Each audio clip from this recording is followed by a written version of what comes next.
start the recording as we go along. So we are now recording live with Makonnen Sankofa, and which is an author, a journalist, and so many other things. Actually, you have to tell me, Makonnen, that what is it you do? Just a brief introduction. I want to hear it from you because I have done some research about especially your book. You popped up on the radar. Now it is actually weird how things happen. You know how you actually connect or find people. They sort of randomly come out of everywhere. So I was very very interesting in this book you have done, the regarding the Rastafarian culture, and I was very very impressed as a. So yeah, go ahead, please. Yeah, so we'll go more into the book, I'm sure, as the interview progresses. That'll be the main thing we talk about. Just to give a brief introduction to me, I'm a Pan-African activist. So as many other things, I'm author of the book, The Rise of Rastafari. I'm also a public speaker. So I have a platform called the Black Books Webinar, where I invite other authors to share their stories about their books. And that's a monthly event that I do. I'm also a journalist. So last year I spent time living in the Gambia, and I worked on a project with a lady called Judith Ryan called Blagzit. It's a YouTube channel about encouraging people from the diaspora to repatriate to Africa, particularly the Gambia, and to invest money. And it shared people's story along the way, because there's a lot of people that have repatriated from the diaspora, particularly from England, to Actually, Gambia and other parts. your So the book, continent. because I didn't recall the name. I am my memory. It works in some magical way. So it's called The Rise of Rastafari, and it has this wonderful cover picture. Then maybe with the screen sharing, we will show it, and it has the picture, this photographic image of Haile Selassie, the leader of Ethiopia, historical leader from which the movement then was born. And so I got really interested. So you are working in connection with Gambia, with a lady that you mentioned, of which I didn't capture the name. Maybe you will tell me again so I can scrub a little note. And where you are originally from, Makone? Because me personally, I am Italo-Dominican. So and I'm based with my base here with the podcast. I am based in Italy. I can hear some accent that is sort of English, Irish, and then you're talking about Gambia, you're talking about the diaspora. What's going on? Okay, so in terms of my background, I live in England. However, my heritage-wise is my mom's family are from Jamaica, and my dad is from Malawi, which is in Southeast Africa. The reason why I mentioned Gambia is because I spent 6 months living there last year. Yeah, so I'll talk on more about my mission, as in why repatriation is important, particularly for us as Rastafarians. I went to Gambia last year for 6 months, and we actually going back again to Africa to live this time permanently to another part on the continent. But I mentioned Gambia because whilst I was there, I was doing journalist work, as I am a journalist as well. So that's why I mentioned that. So that's a little bit about in terms of my background, where I'm from. I'm curious where you're from, because you mentioned Dominica and Italy. So it's like one of your parents is Dominican, one of them Italy. Am I correct? So yes, I have. I'm a mixed race, you would say. I mean, which really doesn't make any sense because if already you are Dominican or you're anyway from Italy, we are already mixed from the beginning. It was always mixed because of historical factors such as on the one hand the diaspora and then African descent, which then they mix between them, and all of this story that's going on, and also some indigenous people. So but I am, I have one parent, it's from Italy, and one parent, it's from Dominican Republic. So we are sort of neighbors in nearby around these islands from this Caribbean area. I am interested, I am curious regarding what style of journalism you do, what topics do you cover the most, what passions, what passion is you the most? Well, in terms of like my journalism, I studied sports journalism at university. So I think when I was younger, it was more sports journalism I was interested into. I remember like from when I was little, I always used to, I had a godfather who had a sports center, and I used to help him out, write articles about football matches, reports, and interview the players and that kind of stuff, flyers. I was really interested in doing a lot around sports, and I used to have. I remember my mum bought me one Christmas. She bought me a video camera, and I used to use the video camera and pretend that I was like Gary Lineker Match of the Day presenting football, and then I used to have like a VCR and do recording and then cut clips into it, and I would present and then edit my own video clips and put it together in a package. And I used to like write about different football articles, and I think that's what got my interest when I was at university doing sports. But then as I was at university, I then drifted into not just sport, but I became interested in just news and things that affected the world in general, and particularly as I came into Black consciousness, and I got more and more into that, and I started to do different articles. I had an article that I did about the history of West Indian cricket, which was something I learned a little bit about West Indian cricket at university, and then I studied more outside of it, and then I had that published in a Just Rastafari magazine. I had an article on Muta Baruka, and I did other small Black conscious articles that were published in different newspapers out and around. Last year, I mentioned when I was in Gambia, that was more video journalism. That was me. Most of the time I was behind the camera, doing the video editing behind it and the film recording and putting the packages together. And that journalism was about really people, covering people's stories that have gone back to Gambia, businesses that are already there, and also a bit of marketing and promotion, because we showed people how to get land and how they could, in terms of properties, we went down the various properties and showed people this is what different properties that people can access and get. So I've got journalism in terms, I can do print journalism, I can do radio, I do a lot of radio, I can do radio shows, podcasts, and also I do video journalism as well. Wow. So you have really a lot of information that as the conversation goes on, you come up with so much treasure and value in your story. So one thing, one focus, you talked about the people that are going back to Gambia and or Ghana. I was quite confused, but well, there's people going back to both. I mean, I I say would Gambia, say that's what I went to, but Ghana had the return last they're going year. back to Ghana, and this is signified that these people from African diaspora who want to resettle there or want to somehow find some sort of connection over there. Is that correct? It involves mostly people of African descent who's trying to move back, getting reconnection with their ancestry. Exactly. That's definitely one of the reasons why people moving to Gambia or Ghana. I just use Gambia as an example because that's where I was. But they also had Ghana in 2019. Last year had the year of return, and that was massive. And so many people from the diaspora went back to Ghana and continuing to go back to Ghana to be connected with their roots, because 400 years marking since the first slaves were taken from Africa and to the Caribbean and onto the Americas. So to mark that, they had the government of Ghana put the year of return. But I think there's a growing sensation of not just Ghana or Gambia, but people are going to Rwanda, people that are going to Zambia, people that are going throughout the continent, whether it's West, Central and East Africa.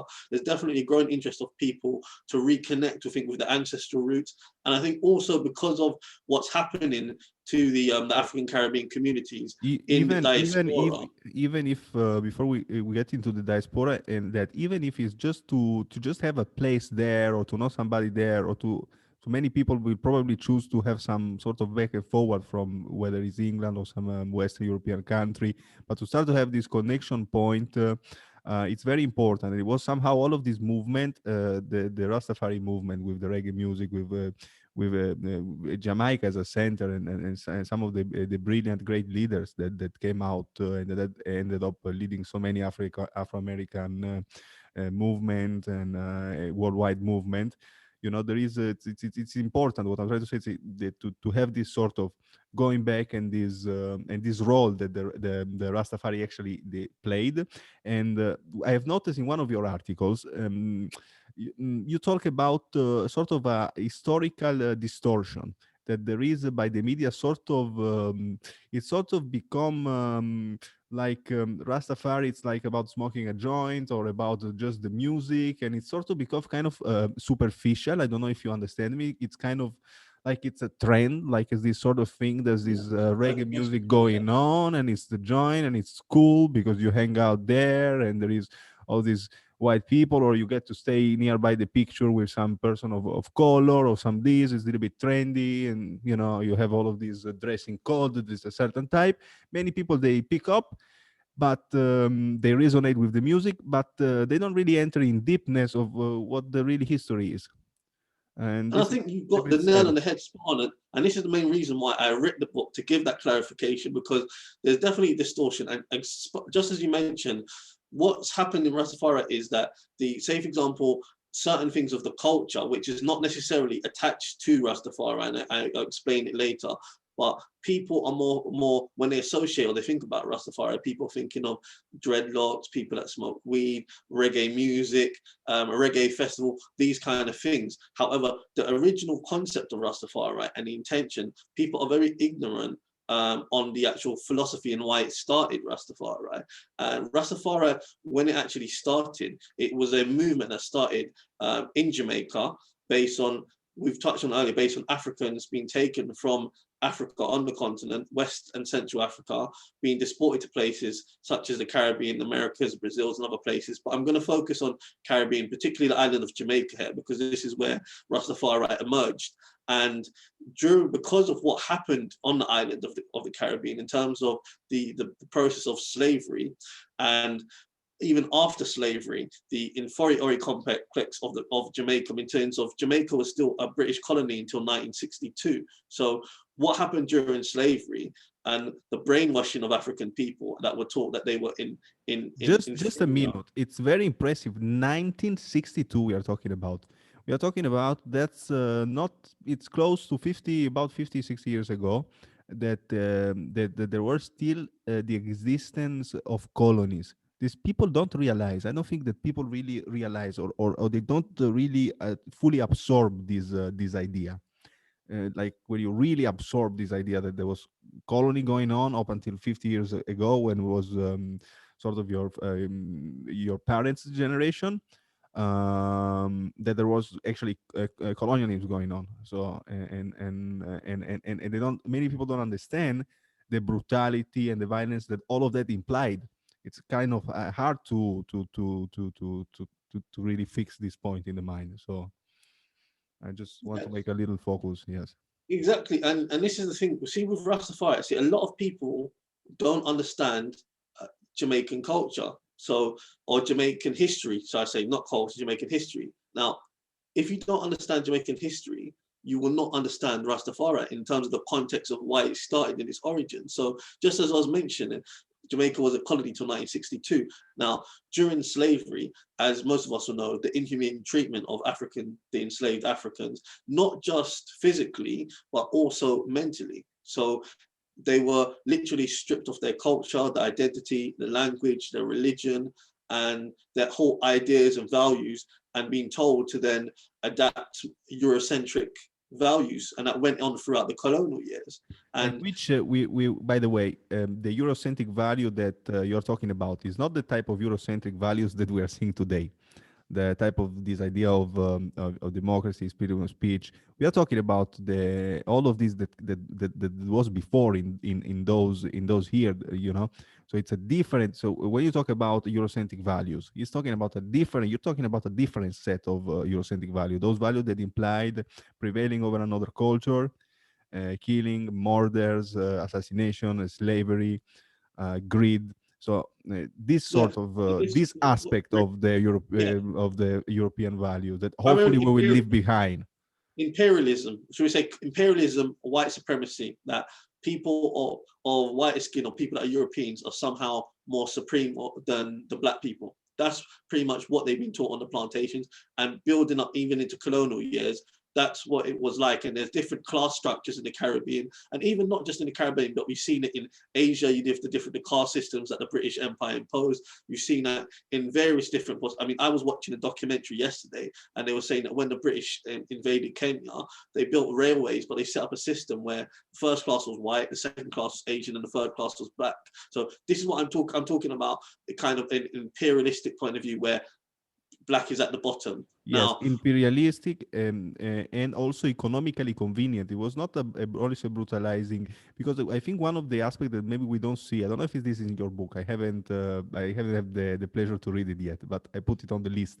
Um, but it's also the economic aspect, the idea of the economic empowerment, because on that time there wasn't so much. There wasn't in economic empowerment for the part of most black people, I suppose, in this area. So it has also a connotation of financial economical power of taking their life and matters in their own hands.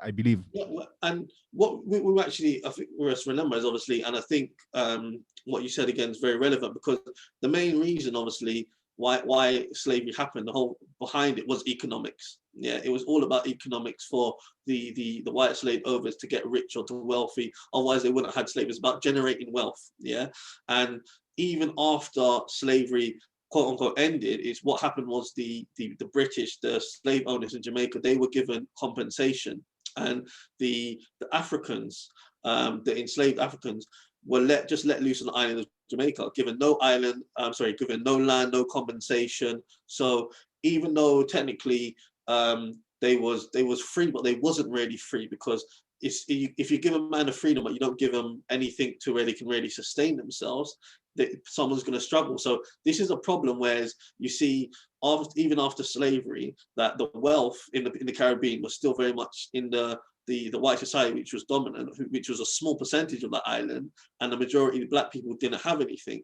Now, during that time, there was also a need to change the mindset of the people, just because of things that we mentioned, economically, but also in terms of the value. So during that time, a lot of people, they were told to worship like the royal family, like British royal family. So it'd be like King George, or you would have like a lot of times a white picture of Jesus Christ on people's wall. Now, and they were familiar with this, so they had this kind of white worship thing going on. There was a prominent leader called Marcus Mosiah Garvey, and he tried to bring about awareness in black people, and he set up something called the Universal Negro Improvement Association and African Communities League. And one of the things that you mentioned earlier, economics, one of the things that he wanted to tackle was economics, because you realize that black people were not in a very good position, not just in Jamaica, but globally, economically, because he's a man that traveled. He'd been to America, he'd been to other parts of the world as well, England, and he saw the condition of black people in those countries, and he set up the UNIA. And his organization was very influential, because it brought together millions of people of African Caribbean heritage, and they had various different businesses. They had steam laundry shops, restaurants, coffee shops. He even had his own newspaper called the Negro World newspaper, and his intention was to take black people back to Africa. He had the Black Star Line, and his motto was, one of his mottos was race first. And what he was trying to do was really galvanize and uplift people of African Caribbean heritage. Now, in a colonial time. Now, why Marcus Garvey is significant? He was born in Jamaica, in St. Anne. He's actually one of Jamaica's first national heroes, but he's very significant, not only as a But Pan-African. I have one peculiarity about the area where he was born. That apparently many leaders, I was reading about some article and documentaries, actually many readers and musicians, and they actually came from this sort of area, or this village where he came from. This I was impressed. I don't know if it's true news, but No, it's no, sort it's of true. like a bunch of people that just popped out of there. Yeah. Yeah, no, it's true. St. Anne is a popular. Jamaica is a very small island, so there's a lot of people. When you say one part of Jamaica, you can say, oh yeah, there's a lot of people that come from that part of Jamaica as well. But yeah, he was born in St. Anne, Jamaica. But Marcus Garvey, he's really significant as a Pan-Africanist in trying to lift black people up. Yeah. And why he's significant in Rastafari right now, and I want to talk about the link into Rastafari right now, is not only was he a Pan-Africanist, but Marcus Garvey, he'd basically been propagating that people of Africa repatriate, but also look towards Africa, yeah, for their own sense of spirituality, yeah. And Marcus Garvey, there's various different quotes and speeches that he done which pointed towards Ethiopia, Africa, and he was saying that black people's deliverance must come through a black spectacle, for African spectacle in Ethiopia. It's not about us looking at Yeah, in a historical time that was also, I believe, very, very, very racially polarized. It still is now, but the levels that it was back then, we cannot imagine of how crazy or the total neurosis that it could have been about these the issues around race. I cannot yeah. imagine. If you just look at what's going on now. Some of the crazy. I think what you look at Marcus Garvey and see that all he achieved during his time and what he was able to do without this kind of technology that we have, we're speaking here in the different countries on Zoom, without having all of this kind of modern technology, he was able to accomplish so much. And with Marcus Garvey, in terms of saying that if we are to look at kind of any idols or masters or heroes, it's time now that we start to look within, because we've been looking at and idolizing another set of people for so many long who have been actually oppressing black people in that particular situation. So it's time we look at our own. So when Emperor Haile Selassie was crowned in 1930, King of Kings and Lord of Lords, he became emperor of Ethiopia. Before that, he was King Negus. Now, when he was crowned emperor, that was very significant because the followers of Marcus Garvey, people like Leonard Percival Howell, who's accredited to be the first Rasta, Archibald Dunkley, Joseph Hibbert, and Robert Hines, they were Garveyites coming out of Marcus Garvey's organization. Now, Yeah, when I'm interested what you're covering, but maybe then we can go back to this historical four Rastas that you talked about. You call them the historical or the forefathers of the Rastafarian movement. If maybe you can give us some little takes about their history, or just because we have to think that in all these historical contexts, there was a lot of movement coming out. There was this Selassie coming out from Ethiopia, but there was a lot of movement going on also in United States in terms of intellectual that came out, the Dubois and so many. So it was this just this crazy moment that was going on with Marcus Garvey in this Jamaica. So it was really worldwide. There was so much going on. Yeah, I mean, yeah, definitely. There was a lot going on with other movements. You had, obviously, later on the Black Panthers, Nation of Islam in America. A lot of different movements that were happening. We're going now speaking about the founding fathers of the Rastafari, and this is another significant part of my book because I actually dedicate the book to them, because a lot of people, again, who are familiar with Rastafari culture, even people that call themselves Rastafarian, they do not know or know very little, if any, about the founding fathers of Rastafari. Yeah, which is a travesty within itself, because if you're part of any kind of movement or organization, you should know information about the people that started it and why it founded. Yeah, which is I can see with so many people they actually will put on their dreadlock or certain hairstyle, which is cool because there is the music. So the music, first of all, the music breaks so many barriers. I believe maybe I believe even more than politics. Or than so many other contexts of organization, because the musician or the artist can go beyond certain barriers that no one else can, because of this creativity. So you can see a lot of people from a lot of cultures they immediately made with this music.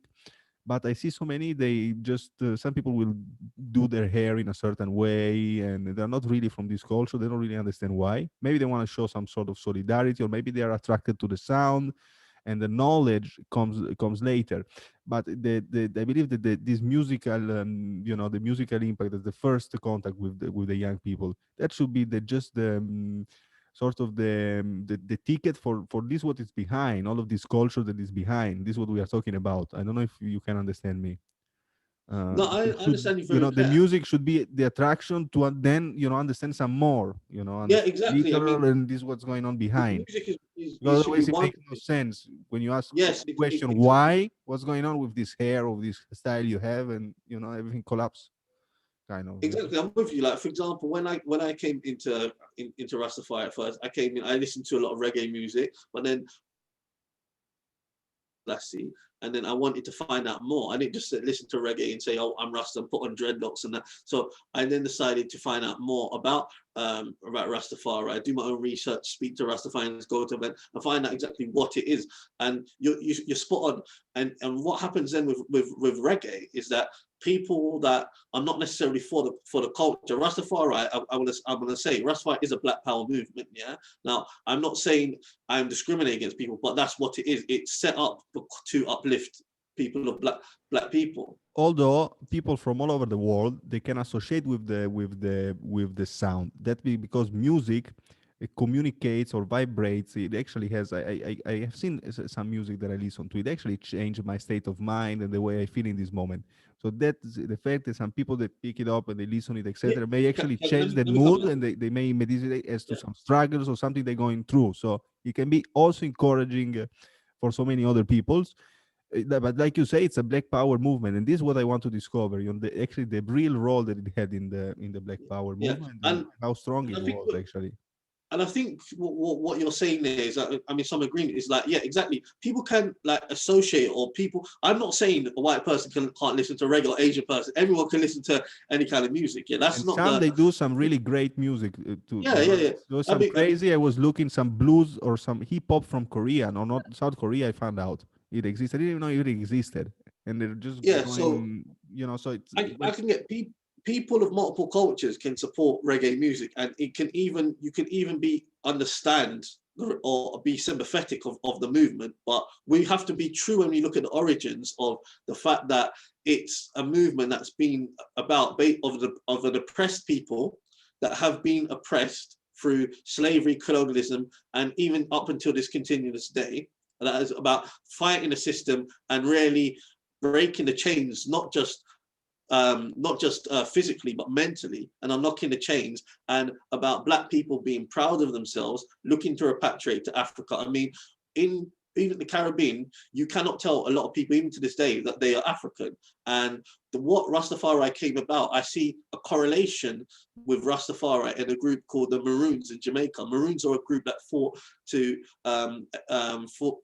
in slavery, and they developed in Jamaica. They developed their own community, and they fought against the British, and they was given their own sovereignty land. And the correlation I see with Rastafari is a group similar that has fought about the Maroons. It must have been previous to the era of all this reggae. I mean, what was it? 17th century, 18th century. yes, yes, you're looking at the Maroon century, the Maroon during slavery, those centuries. And the correlation I see with Rastafari, because Rastafari as well is a movement that a people, particularly Leonard Howe, set up a pinnacle in 1941, which was the most self-sufficient economically commune in Jamaica.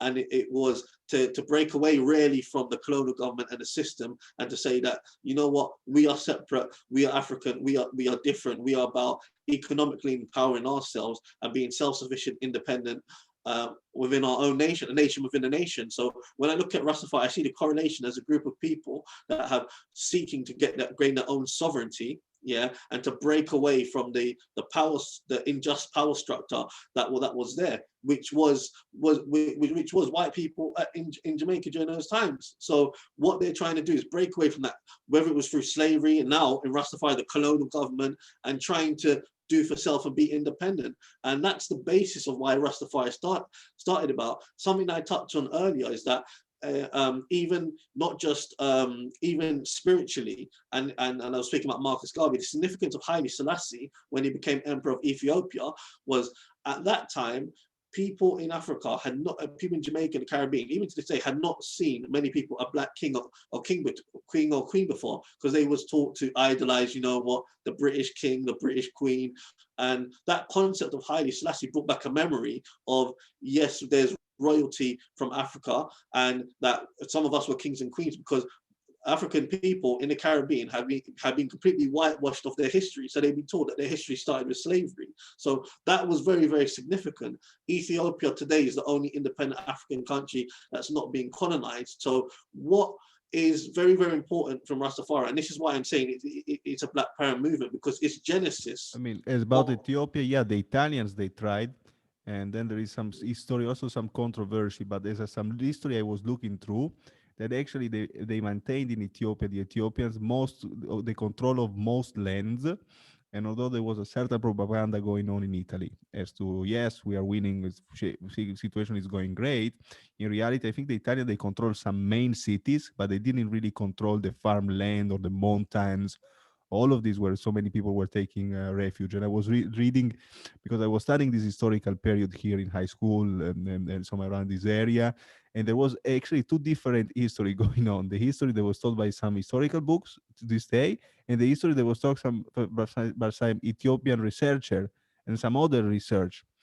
And so I kind of remember this, and I remember that there's actually Ethiopia, there was a big part that wasn't in fact wasn't never totally colonized.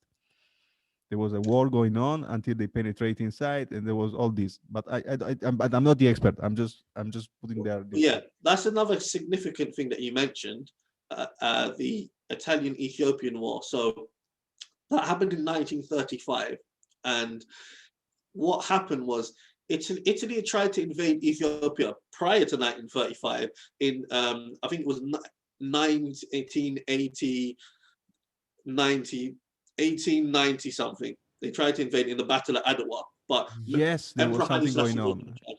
Menelik was in charge. I can't remember the exact year, but they tried to invade Ethiopia previously, about 35, about 40 years previously before that, which they was unsuccessful. Now this time they tried to come back into in Ethiopia under Benito Mussolini's regime.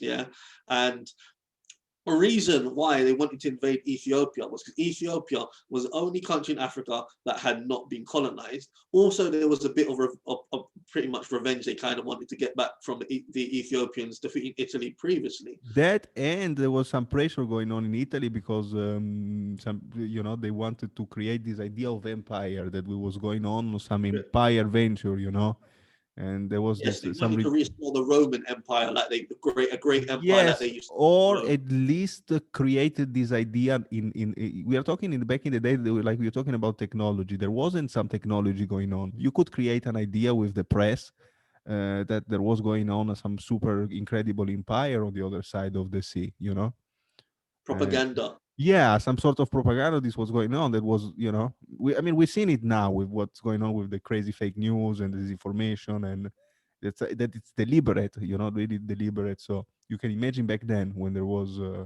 reaching the information was a process, no? Yeah. So following up now onto the war, you had the Italian invasion in 1935 of Ethiopia. Now, quite rightfully, as you said, the Italians, they managed to get a grip on some of the places in Ethiopia, the major cities like Addis Ababa, but they wasn't able to fully penetrate Ethiopia.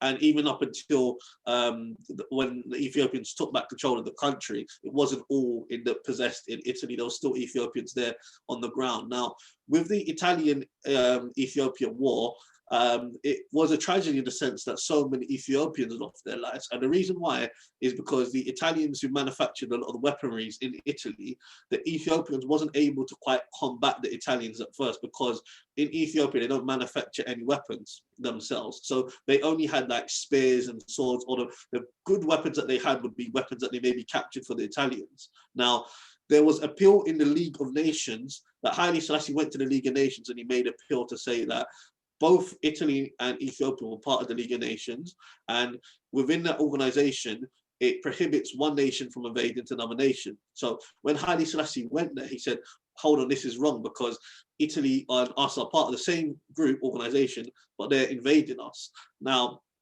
at that time, England wanted to appease Italy, because they looked at the situation, and obviously World War One had already happened previously, and they didn't really want to blow in another world war, and they thought it would make more sense to appease Italy with a big strong army rather than Ethiopia, to them look like this a small backward kind of medieval looking country which didn't really have that military in the eyes of the British. So they even offered a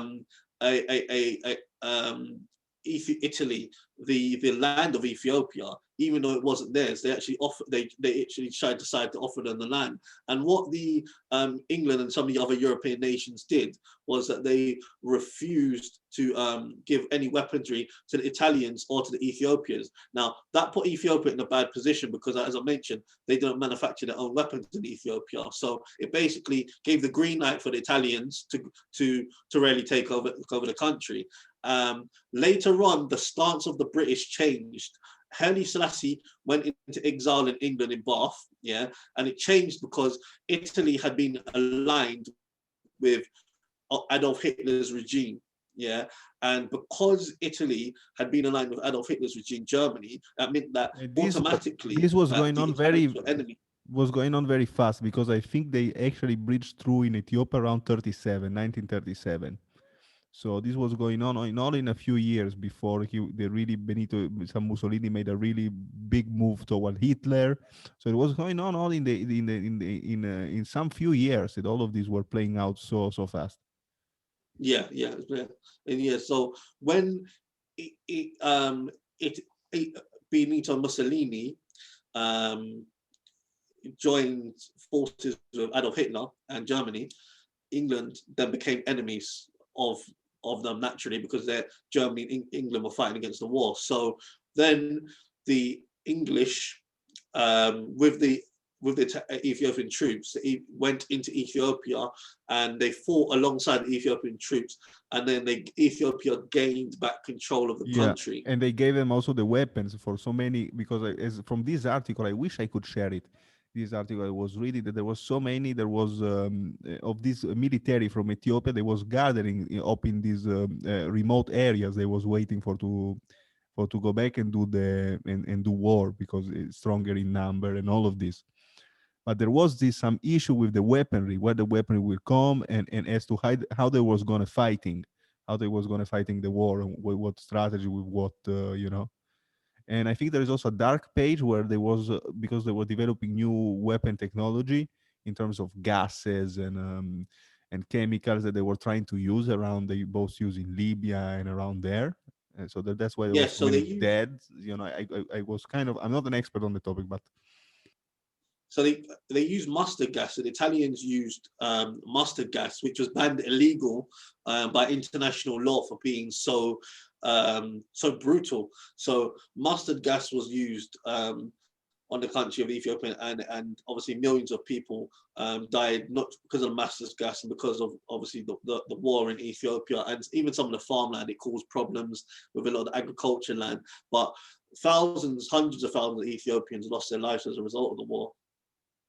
and up until well, I will ask you one more question, and then I will find this information for it's very interesting. And I would like to get into the Pan-African side of the Rastafarian movement, how it actually connected the Jamaican and the Caribbeans and everyone. It connected and sort of created this collaboration that went on between the Africans and all of these other countries, including from South America and in the Caribbean, because in United States, which at the time wasn't very obvious for Black people to go there, a sort of diplomat for this nation idea of nation, that all Black people, they're brothers, and there's this sort of idea of nation, and start actually negotiating for themselves, and sort of also trespassing these other diplomats or white diplomats, etc., and all of these other people, and just starting to really talk to their African brothers and their neighbors, etc., and starting organizing. So Right, the Pan-African side of Rastafari, I'm glad you mentioned, is the most important aspect of Rastafari, because what you have in Rastafari is, I would say, there's three main aspects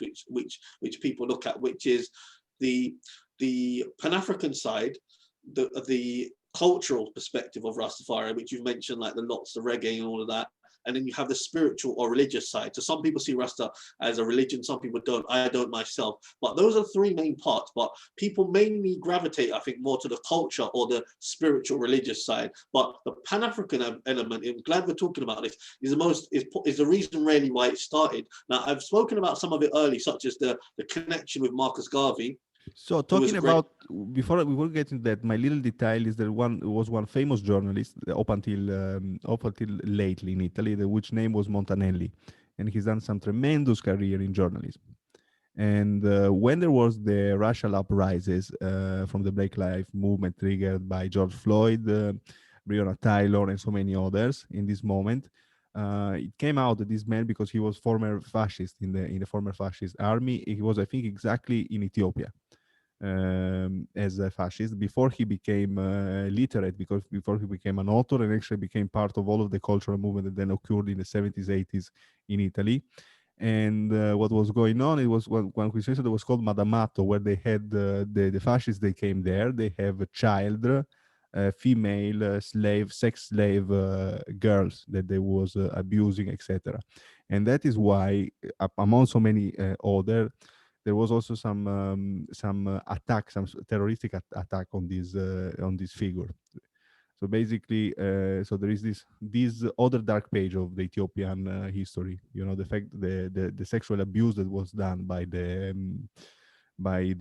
invaders and by the Italians who tried to of the time of Mussolini, who tried to colonize, and how some of this actually then entered into the elite when the page changed, and how then it triggered in Italy all a bunch of situation that was going on between the left and the right, and during the Cold War, and the dark years they call of lead, where there was the terrorism, in which this figure Montanelli also got involved, because they attempted also his life wrongfully, because it's violence. But so this I wanted to add. I mean, wrong. I mean, this they will judge whoever will listen.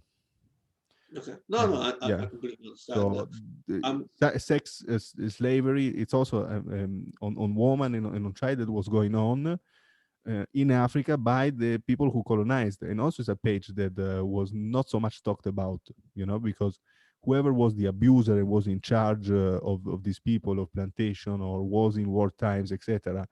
In that time, there wasn't a record, there wasn't a follow through, and they could basically do anything they wanted to, so many of them, and they would. And so that is why there is so much also psychological trauma, and so much you know, all of this going on in that remained, you know, over century. Please, I had you back the word, I don't want to interrupt too much. no, that's fine. I don't want to try to drift too much away from what you initially said. You talk about the Pan-African element of Rastafari, right? And why that's important, because I touched on it earlier, is that the origins of people, particularly in the Caribbean, is from Africa. And the whole essence of Rastafari is about reconnecting with the ancestral homeland, the culture, and everything that was kind of was taken away, and reclaiming Africa, yeah, whether that is literally going there, but also spiritually, yeah. And so this identity was created by people like Marcus Messiah Garvey, and even people before Marcus Messiah Garvey. The whole Back to Africa movement and repatriation is a big a big part of it. One of the ultimate main principles of Rastafari is repatriation to Africa, and being disconnected away, taken from Africa. There's a longing, and I think a longing is in most Black people of Africa, in some consciousness, in some way, even if those don't literally want to go there. There's a definitely awareness, because that's where we came from. So the reason why that Pan-Africanism is so important is because it's connecting us back to Africa, where we are our initial homeland, and also the importance of Haile Selassie and us being connected with Africa, when Marcus Garvey had said that, where's the black man's king, where's the black man's kingdom, where's the black man's emperor. And it was created in terms of us as Black people to find the salvation within, and to find self, rather than to find an external salvation. And Africa, it was crucial, because what Rasta has done in terms of Pan-Africanism, creating a Pan-African identity, as it has taken various different aspects from Africa and morphed into a kind of Pan-African identity. So I look at Emperor Haile Selassie, yeah, as an emperor from Ethiopia, because obviously in Africa, we didn't know Africa is a continent, not a country, that we didn't know exactly where we came from. Yes, we knew West Africa and Central Africa, but what Rastafari did was look at the whole of Africa and say, like, we are Africans, regardless of, one, the barriers need to be that were imposed by the Europeans, that needs to go. So Ethiopia, Haile Selassie. Now you have Nyabingi. Nyabingi is from Uganda and Rwanda. Now Nyabingi is an order that was used to fight against the British in Uganda, Uganda. Now there's a famous queen called Queen Mahamusa. She was called Queen Nyabingi, and that's where the faction, the group Rastafari at Nyabingi comes from. Yeah, from Uganda, Rwanda. You have a group in Kenya called the Mau Mau Warriors. Yeah, and the Mau Mau Warriors were fighting against the British to get independence. And in the mid 50s, imagery in the Caribbean came out of the Mau Mau Warriors having their hair in dreadlocks, and this is where the dreadlocks come. So a lot of Rastafarians, they then saw the imagery in the Mau Mau Warriors and copied that imagery, and then started to grow their hair in locks. You have the Ashanti tribe in Ghana, and the Bob Ashanti group of Rastafari claim to be descendants of the Ashanti tribe. Ashanti, there are so many different links between Ghana and Caribbean. A lot of the slaves were taken from Ghana. You have like the Maroons I mentioned earlier, the warriors like Achimpom, Nani, Taki. A lot of them were Karamanti, were from Ghana, from the Ashanti. The Jamaican flag is even colored of the same colors as the Ashanti flag. So a lot of connections between Ghana and the Caribbean. So this is just an example how various different aspects of Africa have been taken and morphed into a Pan-African identity, whereas we've just said we're not just going to claim one part of Africa, we're going to say we're claiming the whole of Africa. Ethiopia has a special significance because Haile Selassie ruled there, but what we are saying is that, like Marcus Garvey said, Africa for the Africans, those at home and those abroad. Wow, wow. And that was some pretty, I mean, first of all, I find it fascinating, the whole story, and just crazy about the Mau Mau, and then how all things just connect. And you have, and also just some very courageous people that we had historically to say certain things today. We give for granted to say certain things in certain historical time. It was not so obvious. And that being said, I want to just let me see if we can get your book there on the screen, so that whoever will be watching will be available to just see the book cover. So I'm looking it out for you. One multiple share the screen. I'm trying not to. There you have it. Can you see the screen? Or what's going on? I can see you. I can't see the screen. Okay, just you can see me like usual, eh? I can still see you. What about now? Yeah. Can you see your book? It says you're starting your screen share now. Wow. But it's got a black screen. Yeah. I can see it now. Can you see I can it? see it's got the top of my page. It's got the top of your page. Can you guys? Yeah. So that's actually your book. Yeah, but you need to scroll down. Yeah, I can see it now. So that is actually the Rise of Rastafari from Makonnen Sankofa, and you can find this on Amazon, and and just all over on the website. But Makonnen you will tell me all the information. For the moment, I will stop the screen sharing because it's kind of messing with my Wi-Fi. But anyway, for those watching, this is the cover of the book. And that's was really where Makonnen, where he get down to all of this fascinating history.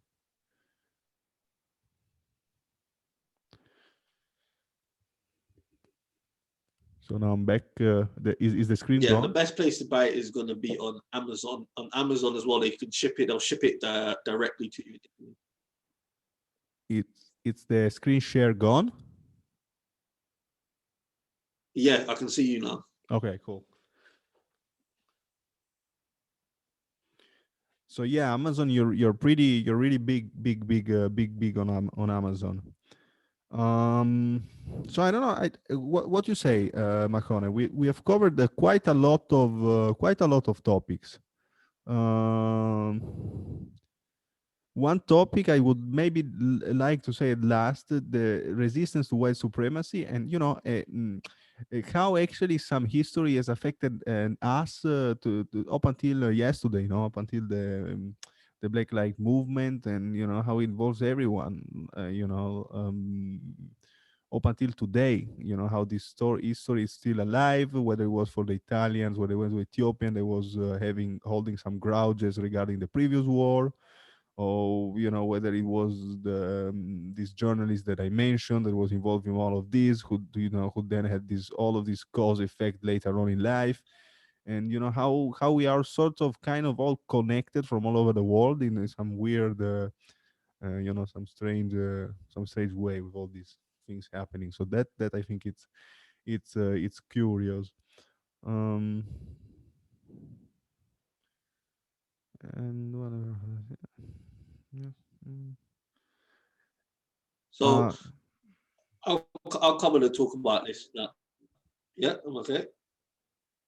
So when you talk about now resistance to white supremacy, and I touched on a bit of it earlier, but this is it's still relevant to this day. And just as I mentioned before, when we was talking about slavery, colonialism, up until this day, we are, as people of African Caribbean heritage, we are still discriminated everywhere we look at in the world, and that could be in a work environment. Yeah, it could be if you're looking at you mentioned the George Floyd, the police brutality incident. It could be there's whether it's Jim Crow or civil rights, which happened in America, apartheid, which happened in South Africa in the 70s and 80s. In England, you might not be aware of this, but it was a very, very racist this country in the 70s and 80s when my parents were but brought just into the country, and and still the institutional. I love to get into the institutional and maybe into how racist it was when you 70s and 80s, how it was at the time of your parent, if you can do about something, and we'll let you talk. But just think about Meghan,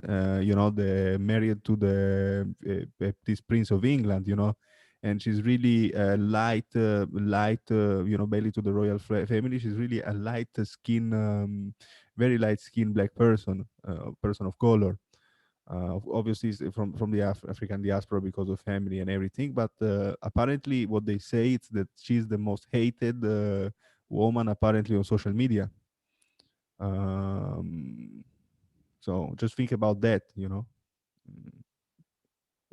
You use an example for it for that. I mean, again, I think that's just coming in again with the same demonstration. This or the power structure that exists in the world, to we say the Western world. Again, it's there to it denigrates things African, things black, anything African, anything that black is perceived as inferior and of a lower standard and a lower quality of life.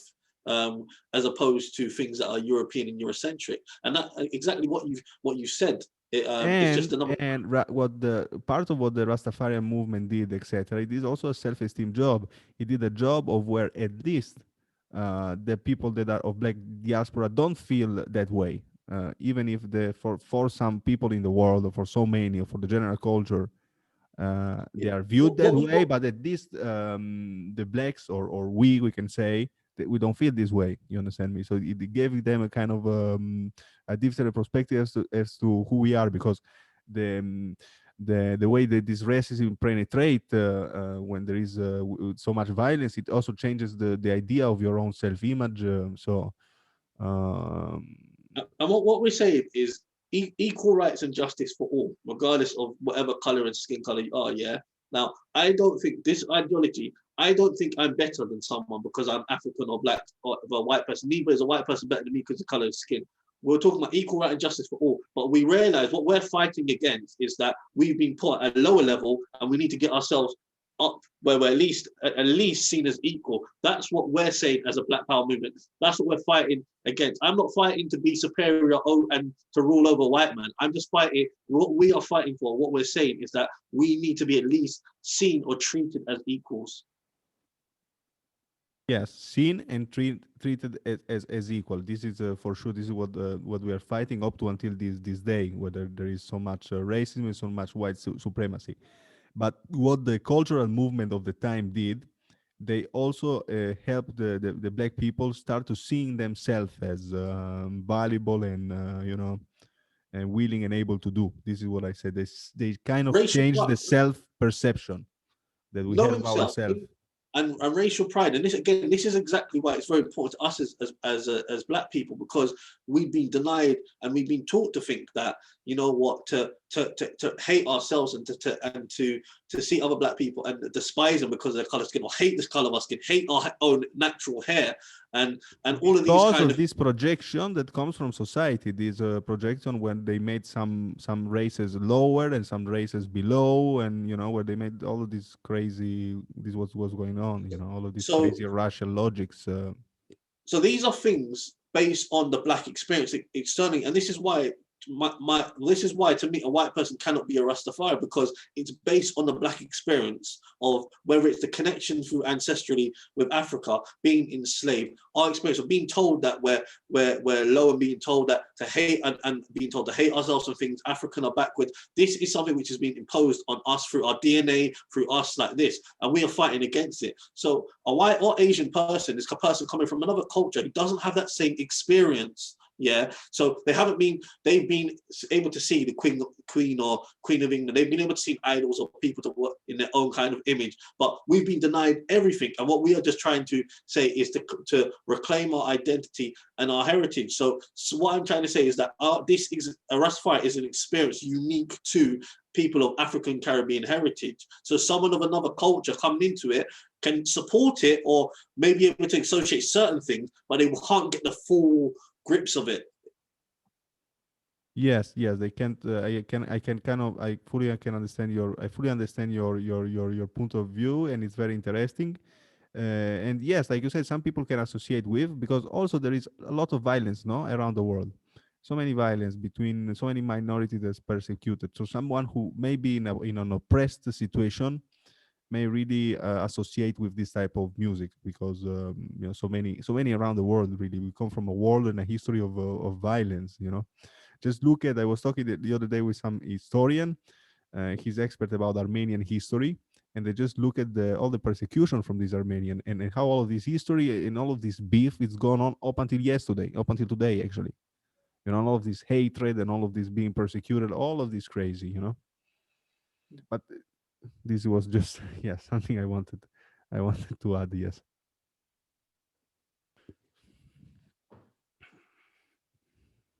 So, do you perceive now in your situation when you went to Ghana? What was the cultural impact from you, from your background, coming from England, being with your parents in the '70s, being treated a certain way in England, and being etc. Now you go your first time in your life, you go to Africa. What happens, and what it triggered in you? What emotion? What reflection? What was you expecting, and what was the reality of it? Please. That's a great question. Now, me going to Africa for the first time, I've been there 3 times now, and when I went there, I've been Gambia each times.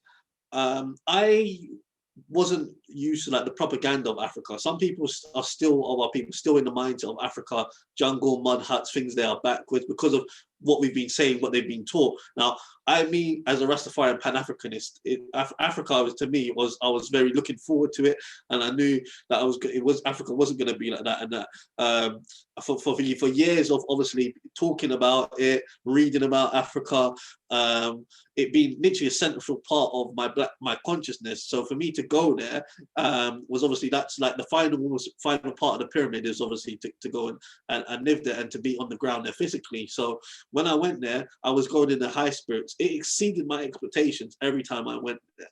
I think it was very emotional, yes, to be reconnected with where ancestrally people came from. Now, I've got interesting background, because yes, my mum's side is Jamaican, but my dad is actually from Africa, Malawi, which he was actually born and raised in Africa and then came here. So I think maybe some of that comes through as well from my dad's side, even though I wasn't raised with my dad, but I still have that in me, in my genes.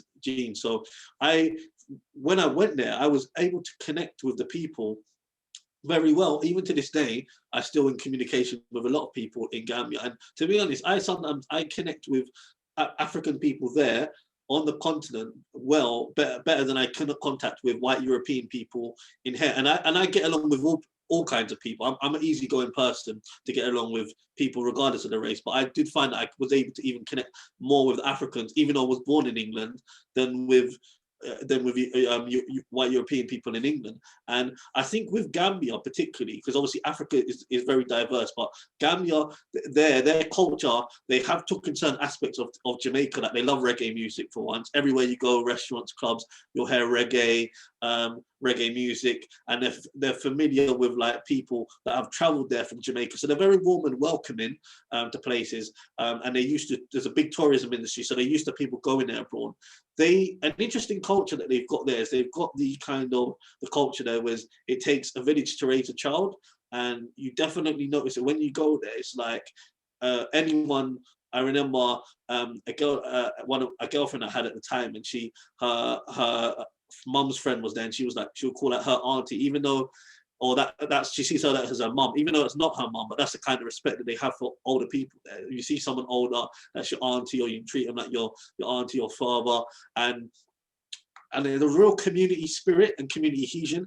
Everyone looks after everyone there, so it could be in extended families. People live. One person's job is to get the rice, another person to get the fish. People have different roles, and even when I was there, I saw that there was certain times, for example, where I stayed, my electricity or my water might have went off for some time. You might call a friend who goes, gets his bucket from the borehole in the ground, and everyone has got little things that they can help out. And it's a very, very family orientated in terms of how people, even how they treat strangers. I give you an example. I was one time I was getting a taxi, and this time it was in the rainy season, and there was a massive puddle waterlogged from me to get to my side of the road from where I lived, from where the driver dropped me. I'm 6'3", so I'm quite a big guy.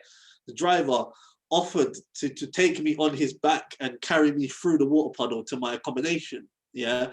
Another time it was rainy season and I was getting out. The driver came across the road, another driver, and he took my bags and helped me get across the road. So this is just the kind of spirit. Anywhere you go in the Gambia, people will welcome you in and say, do you want to have food? Do you want to have lunch? They all sit around a table and have a bowl, and they eat from a spoon or their hand together. They have communal food, communal eating. So this is just some of the culture that I saw when I was over there in the Gambia. Wow, wow, wow. So you perceive it that the experience was good, and you a very welcoming people, and apparently some amazing values. Especially I like the part about the respect of the elderly, this sense of community, and I mean that's really some experiences that no one can take away. So now we have done a really holistic, quite long, I believe, deep conversation. Would you like to give to any person of color, anyone visiting, wanting to visit Africa or to approach it for the first time? Would you want to give 3 or 4 or 5 advice for anyone? You know. Yeah, I would say the first thing is to experience it yourself. Don't listen to what people say, because the media, the Western news, has particularly been used as a tool to make Africa look bad and backwards. And I'll use an example of this, is that when something happens in Africa, yeah, whether there is war, like say for example, at the moment in Ethiopia, there's some unrest in Tigray, in a part of Ethiopia, province of Ethiopia. However, you may have like Boko Haram in Nigeria, yeah, but which is in just a small part of Nigeria. Now, how the Western media will portray is that there's war going on in the whole of Ethiopia, or the whole of Africa for that matter. When SARS or Ebola hit Sierra Leone, it was like Africa has got Ebola, yeah, rather than it's only in Sierra Leone or it's in this certain place of Africa.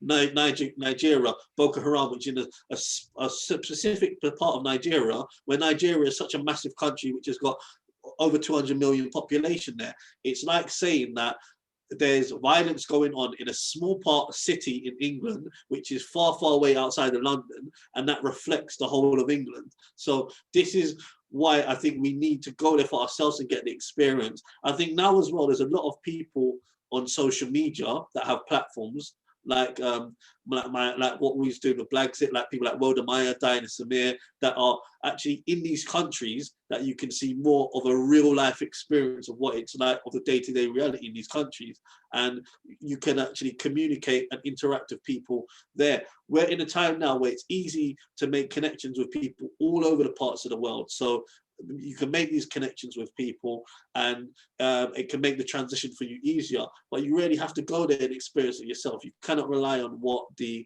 news makes of it.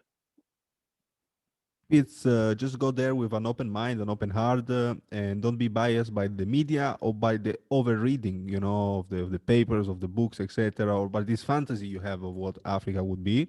Instead, just be there, be in the moment, and be together with the people.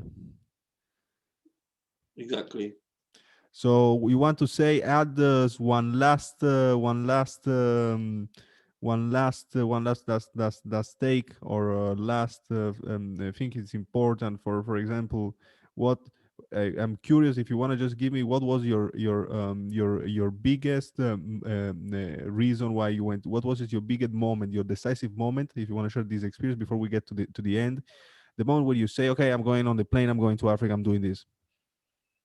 Well, it was when my friend Justin Muhammad, me and him had been speaking for a long time about going to Ghana, and he's actually got land in Ghana, and he travelled to various parts of Africa, and I, like I said, being on this African consciousness route, he told me he was going to Gambia this time, and he said that yeah, you can come to Gambia if you want to. He invited me, and I said yes, I would come. So I made myself available to go.